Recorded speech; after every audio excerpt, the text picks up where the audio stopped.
Hi, everyone. Judge Andrew Napolitano here for Judging Freedom. Today is Monday, March 31st, 2025. Alastair Crooke will be here with us in just a moment on Russia flourishing under U.S. sanctions. But first, this. Markets are at an all-time high. Euphoria has set in. The economy seems unstoppable. But the last administration has buried us so deep in debt and deficits, it's going to take a lot of digging to get us out of this hole. Are you prepared? Lear Capital specializes in helping people like me and you grow and protect our wealth with gold. Did you know that during Trump's last presidency, gold rose 54% to a record high? If that happens again, that puts gold at $4,200 an ounce in his next term. Don't wait. Do what I did. Call Lear at 800-511-4620 or go to LearJudgeNap.com for your free gold ownership kit and special report, $4,200 gold ahead. When you call, ask how you can also get up to $15,000 in bonus gold with a qualifying purchase. Call 800-511-4620, 800-511-4620, or go to LearJudgeNap.com and tell them the judge sent you. Alastair, good day to you, my dear friend, and welcome here. Before we get into the Russian economy flourishing under sanctions and whether President Trump's threats are having the effect that he intends, who knows what he intends, I want to ask you one or two other questions. Sure. Is Europe, is the EU, is NATO without the United States planning or preparing for a war with Russia? Yes. Yes, they are. I think there's a great sense that the system, the European system, the European financial system is in danger of fracture, of breaking up, of collapsing. And they are now desperately looking for a way to take it forward. And they're sort of turning, in fact, paradoxically, to what people have called the sort of militarized Keynesian model, that you can regenerate growth in a flagging economies by, if you like, producing a military industrial complex and producing, instead of cars, you switch the production from Volkswagens to tanks, and that this is going to produce a substantial increase in the short term only of income for these states, albeit one that has to be financed entirely by a massive amount of debt. That's another question, but it'll have to be produced by debt. But of course, you have the same problem that prompted America to start its forever wars. You know, you don't actually go out and buy a tank. Most consumers don't buy a tank, or like a washing machine or something like that. So once you've produced your tanks, where's the next orders coming from? Right. Well, from war, that's all, from the destruction of these things that you're producing. It's a crazy scheme. There's no support at the ordinary popular level for a war with Russia. This is entirely the elites thinking that this is a good idea. As the Ukraine thing might be settled, they need something to rally around, to bring together Europe and to create liquidity. The whole exercise of this is to find a new way of, if you like, issuing bonds so they can flood themselves and liquefy their model, their economies. Because countries like the UK are already close to bankruptcy. And they're very desperately short of money. At the same time, they're sending $3 billion a year to Ukraine. That they never say that very publicly as they take away welfare payments and payments from the disabled to fund this. They don't say it, make the link very publicly, but that's what's happening in Britain. And these things are not going to, I mean, they're not just, it's a recipe for disaster. The European attempts to try and rescue their economy by creating, if you like, a war machine but if you build a tank, all it can be used for is to destroy somebody else's property. If you build a car, it can be Exactly. used to generate wealth. It takes people from A to B. It gets them from their home to their work. It allows them to deliver supplies and goods and services and be paid for it. This is economics 101. I mean, surely Precisely. Starmer, Macron, van der Leyen understand this. Is there bellicosity? The only way to describe it, Alastair, is there bellicosity rooted in economic woes? No, I mean it is. I mean the answer to their economic woes is, if you like, militarized industrial production. But it goes back. I mean, one of the things that is so striking. I mean, how many people? I mean, the propaganda about Putin has been so successful. You pick up a European newspaper, and every opinion piece is sort of either, demonizing him in one way, or laughing at him, or criticizing him. And Russia has become, a subject you can't talk about. Not people just, you can't have a conversation, and people get very angry if you just raise the question of Ukraine or Russia, or Putin. Putin is a hate figure. Now, I mean, again, I emphasize, if you go out in the streets and talk to people, you don't get that. You get something very different. Certainly you do in where I live here.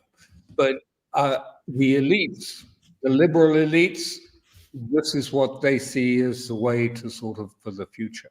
So yes, there is a very strong Russophobic element, and they're using that Russophobic, creating it, if you like, inflating it, in order to justify a new round of issuing debt, in order to try and get the money into their system and to liquefy their economies. Is this extreme Russophobia shared by the people in Germany, Brussels, Great Britain, France, or is it top down?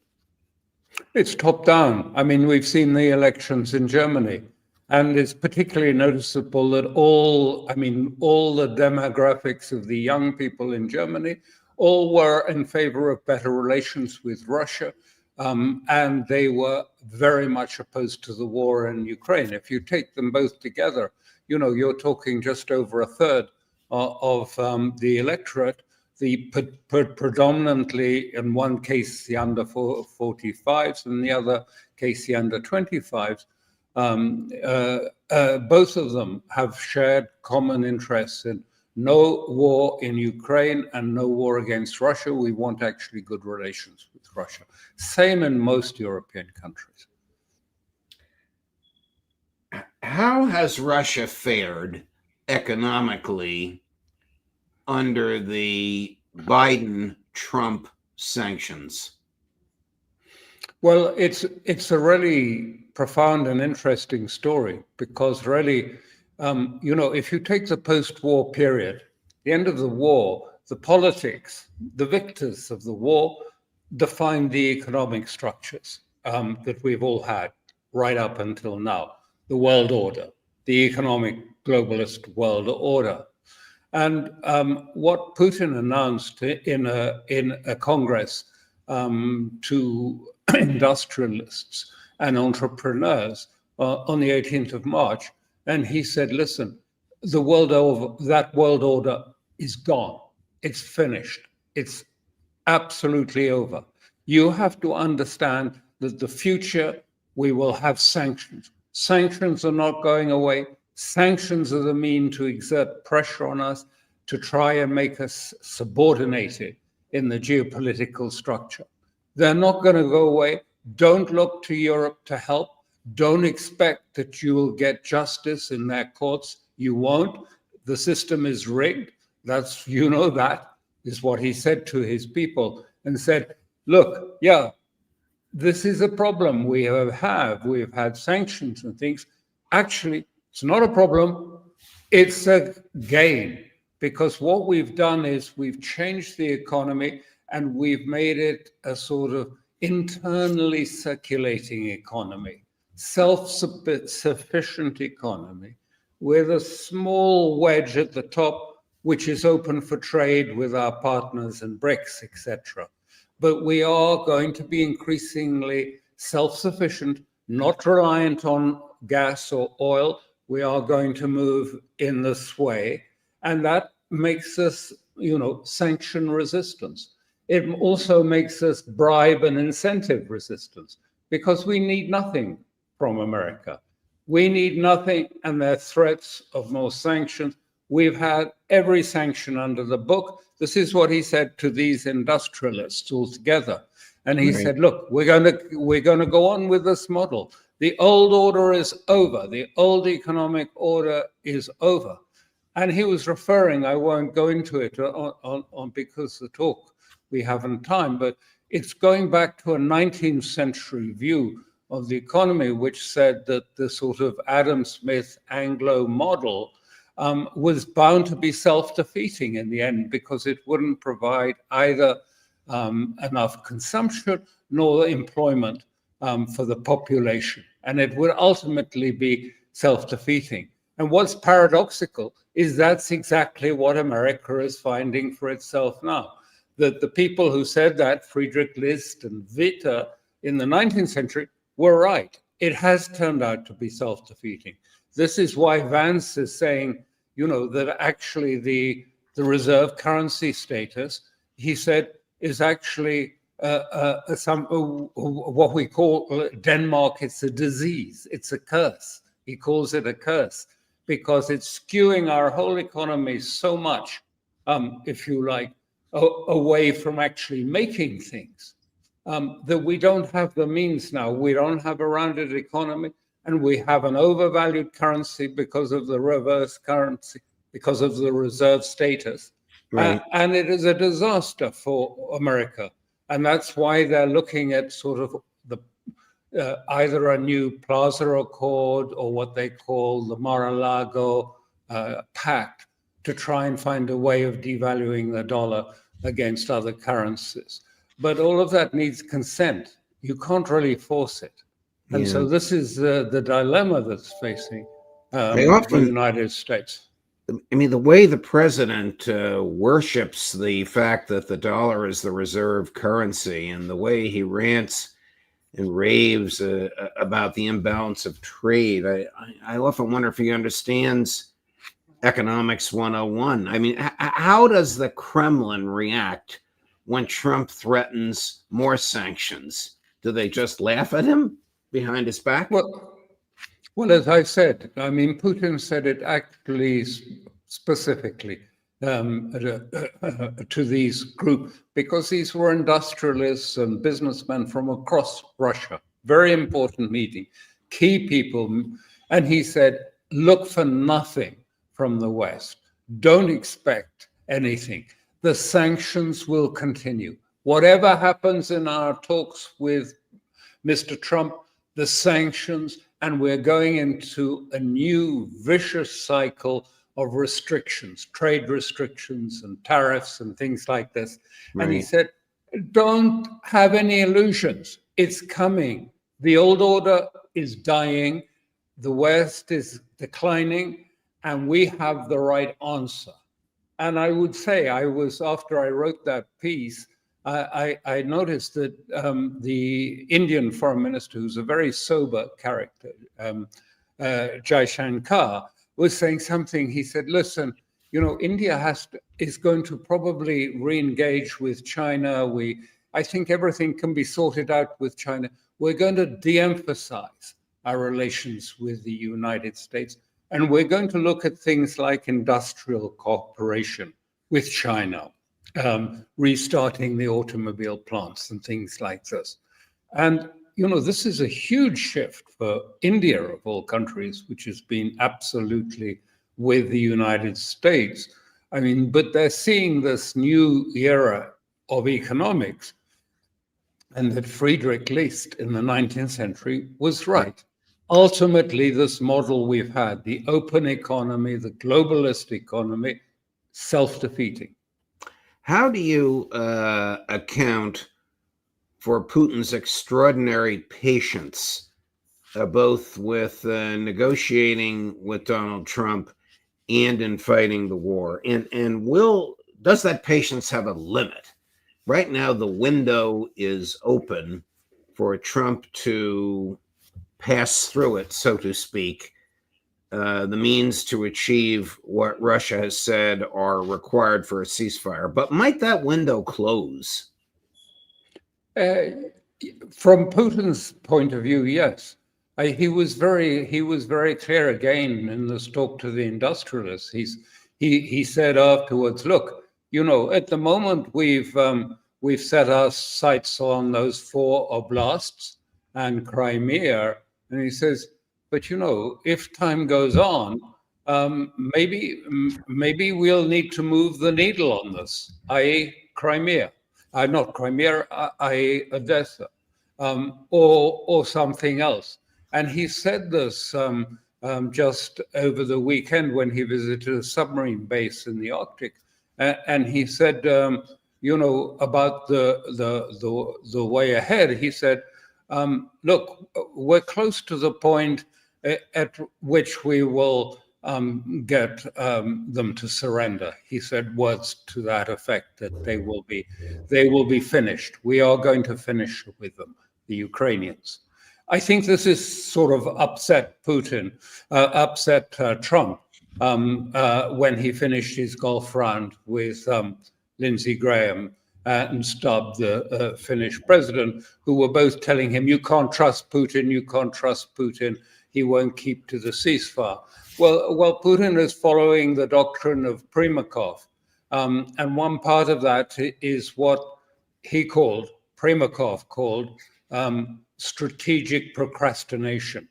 And I think that sort of really sums up probably what Putin is doing, strategic procrastination while the military war goes on. And what he said was, we will soon probably finish them off.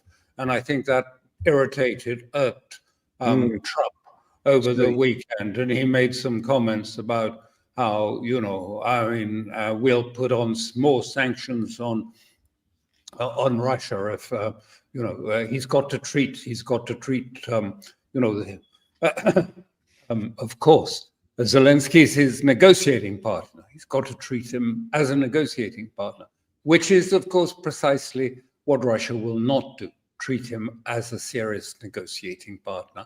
And it doesn't matter what Zelensky says or thinks, because he doesn't make the decisions. It's probably not his decisions to go on firing, missiles and rockets deep into Russia. It's the cabal that is behind him, of which he is frightened and cannot make any changes. So he's going to not agree to a ceasefire. And the Europeans are not going to agree to a ceasefire. So for the moment, things are quite stark. And I'm not quite sure how we're going to see this go forward. Here's President Trump expressing that disappointment in President Putin. Chris, cut number 9. I was disappointed in a certain way. Some of the things that were said over the last day or two having to do with Zelensky, because when he considers Zelensky not credible, he's supposed to be making a deal with him, whether you like him or you don't like him. So I wasn't happy with that, but I think he's going to be good. And I certainly wouldn't want to put secondary tariffs on Russia, but if they were put on, it would not be very good for them. I would think that the Kremlin's eyes would just glaze over comments like that. I mean, Donald Trump threw, not physically, but emotionally, threw Zelensky out of the White House, and now he's criticizing President Putin for saying Zelensky's not credible and not even lawful, 2 statements that most of the world accepts. I think, first of all, that Trump was just venting after his golfing round and being sort of barracked by this Finnish president and Lindsey Graham's about how unreliable, and I don't think they'll treat it terribly seriously. I think I think what probably Trump was that over the weekend, Putin said, we're about ready to finish them off, the Ukrainians. But what it does show when he talks about, he's your negotiating partner. Of course, Zelensky isn't a negotiating partner because he has no interest in a ceasefire or in resolving it. His interest is in trying to keep alongside the Europeans and hoping the Europeans will keep the war going with money and putting troops in if there is a ceasefire. But he has no interest in what's more, he's not in charge of this. It's the cabal, the extreme nationalist element that supports him, won't let him make a deal. So, I mean, does Trump see that and understand that Europe is also intent on blocking this and on undermining Trump's attempt? They do not want to see normalization between America and Russia, because they've just embarked on this program, this crazy program for war with Russia. Europeans rearming, Germany rearming, all of them, France, Germany, Britain, all of them are saying, we're preparing for war with Russia. I mean, it's silly. It's quite impossible to happen. But they're serious about, thinking this way. This is their sort of vision, their tunnel vision that they have, that the only way out of their crisis, because the crisis, they see the system breaking up. I mean, fundamentally, then what happens to them? They're out. They're finished. The elites fear that they are finished. And you can see why. Because, the middle classes of Europe are becoming impoverished. I mean, it's not just a small proportion of Europeans that are that are below the poverty line. It's the middle classes now are below the poverty lines. The newspapers are full of the stories, full of them, stories about how they can't afford holidays, they can't afford to go out and eat, it's too expensive, and yet, our governments are spending all this money on other projects and now want to have a military, increase the size of their militaries. There's a real, growing, if you like, clash coming within Europe between, now it's the 60 to 70% that are feeling that they've moved into poverty and are depressed and are angry and resentful for what's happening. And so they don't know what to do. They have no way out. And they see the only way out from this is to the only remedy, the old remedy, start a war, get a war going, right. Get people, to go behind the flag and come together and fight a war. And so, we are in deep trouble there with that. Before we go, I'd just like to switch gears for a moment. As you know, raging in the United States as we speak is the issue of free speech. The president has dispatched plainclothes police wearing masks to snatch people off the streets, non-Americans, but people lawfully here, because of the speech that they have expressed. It's not a speech calling for violence. It's a speech supporting the Gazans and often supporting a Palestinian state, which of course has been the public policy of the United States, never acted upon, but the stated public policy of the United States since 1948. I think the root cause of this suppression of free speech is the following. Chris, cut number 11. These ignorant demonstrators. Who are they demonstrating for? For these murderers, these rapists, these mass killers. This is a reflection of a deep rot that has pervaded the intellectual hub of free societies. And this vilification of Israel, the Jewish people, and Western values has been propagated by a systemic alliance between the ultra-progressive left and radical Islam. It must be resolutely fought by civilized societies to safeguard their future. This is why we must all come in President Trump's decisive actions against anti-Semitism, and we must pressure other governments to do the same. And we must pressure other governments to do the same, acknowledging the pressure that he and his colleagues have put on President Trump. So free speech for thee, free speech for me, but not for thee. Exactly, yes.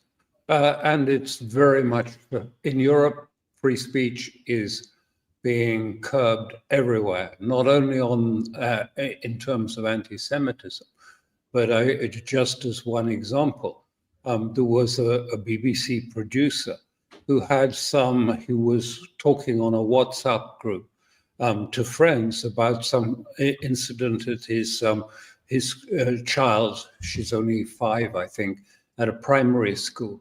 And he had a dispute about the change in the headmaster. And he'd been complaining about this, and he found 6 policemen on his doorstep the next day saying, this is unacceptable, this is hate speech. You can't, criticize the headmaster of the school. And they took him away, and he ended up in the cell for the day. This is, it's really a serious crackdown, particularly in the UK, on free speech about anything, whether it's abortion or Semitism. No one can really speak out without it becoming what is called a criminal hate speech, which can end up with you spending a long time in prison. So, yes, this is coming.